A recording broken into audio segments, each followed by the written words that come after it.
Şimdi Nepal'e gidiyoruz. Katmandu Post.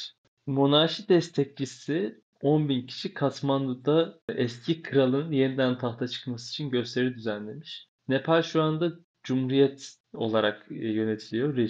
Cumhuriyet rejimiyle yönetiliyor. Eski kral da 2008'de tahttan inip feshetmiş yani monarşiyi aslında. Sonradan ülkede cumhuriyet rejimi kabul edilmiş. Ve geçtiğimiz günlerde de bir protesto yapılmış işte. Eski kralın yeniden tahta çıkmasını ve monarşinin gelmesini istemiş halk. Şöyle sloganlar var. Kraliyet sarayını krala bırak, kral geri dön, ülkeyi kurtar. Çok yaşa sevgili kralımız, monarşi istiyoruz sloganları atılmış. Bunun nedeni de siyasi istikrarsızlık, kötü ekonomik koşullar ve yolsuzluklar. Yani ülkemizin olağan şeyleri tabii ki bunlar. Bizim ülkemizin. Ama monarşi buna bir çözüm mü? Bu da güzel bir soru yani.